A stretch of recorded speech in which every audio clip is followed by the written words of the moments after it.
All right, let's talk about getting prepared for this diet. So there's some things you want to make sure you have on hand, and you also kind of want to mentally prepare yourself to start this, because it can be a little bit difficult those first few days and getting in a routine and a rhythm. So first thing you're going to want to have on hand is you're going to want to get your HCG. So if you haven't gotten that, you want to make sure that you get it ordered, you pick it up. However you're getting that from us, you want to make sure that you have that ready. You're going to need that starting day one when you load. The other thing you're going to want to make sure to have on hand is you're going to want to print out the foods that are allowed. So you want to make sure that every week you're going into that week or going into that day, making sure that you have the foods prepared and on hand, because where you're going to find struggle is when you don't have something prepared. So if you're going to a family gathering, if you're going camping, if you're going to be somewhere that's not in your element, if you're going out to a restaurant, you want to make sure to look at that menu ahead of time and see what they have that you are able to have. And then just making sure you have the good foods available. It's not super complicated.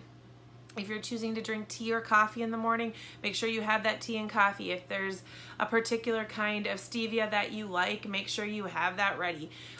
If you tend to lean more towards the chicken versus the beef or whatever, make sure you have that ready, and not that it's in the freezer frozen and not ready for you to have. So when you start to get hungry, you can grab something that you know is approved, that you know is going to be on the diet and ready to go. So just making sure that you have your food choices, that you have your pellets, that you have water with you at all times, because we know that sometimes it's a mental thing that we're not getting enough water in our diet and that we need to be consuming more water. So making sure you have your water and approved other drinks.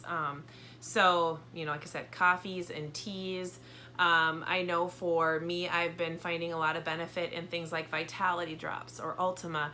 The Vitality Drops have stevia as a sweetener. It just adds a little bit of flavor in my water. I like to keep a little essential oils on hand so that if I want to, like I said, spice up my water, I can put a drop of lemon or orange in it.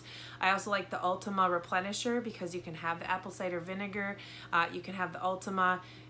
Put a little bit of ginger in there. You've got yourself a good girl moonshine. It's also going to help your metabolism and help you just be good for your body. So there are some things that to think about if you're okay with, like sparkling water, if you want to make sure you have some LaCroix or whatever on hand. Again, no artificial sweeteners. So don't be grabbing for some sort of a Crystal Light type beverage. You want to make sure that it's sweetened with stevia, because stevia is natural. Your aspartame and things like that are not. They are not good for your body. So just because something says sugar-free does not mean that you can have it.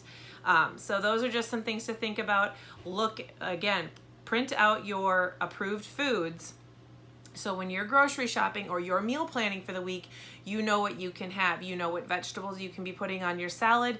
You know what types of meats you're going to have. And you make sure that you have approved dressings. If you're going to put like some sort of a dressing on your salad, you got to make sure that it doesn't have lots of sugar in it. You can't just go grab yourself Hidden Valley Ranch off the grocery store shelf and use that on your salad. You have to make sure.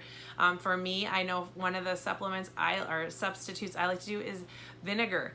I'll put a little bit of coconut oil with my apple cider vinegar, and I will sweeten it. I will season it with some garlic powder, a little pinch of salt in there, some pepper, and some spike seasoning. And that's what I use on top, because I know I can have it. I know everything in that dressing is okay to have and that it tastes good and I like it, whether or not I'm on the HCG diet or not. So just being prepared, prepping your meals ahead of time. This is half of the battle, because when we find ourselves in a situation where we're hungry or hangry and we don't have something we can have, that's where we slip up and we make mistakes. So again, just being prepared for any types of, like, something where you're not at home, something where you're eating out, you're camping, you're at a family event. Make sure you pack your food so that you have it, and remember to start thinking about food as fuel and not just something that we are mindlessly eating. So that is what you need to know to get prepared. Get your pellets, get your food, print out for your approved food list so you're set to go, and just make sure you have that food on hand so you are ready to start this diet. See you in the next video.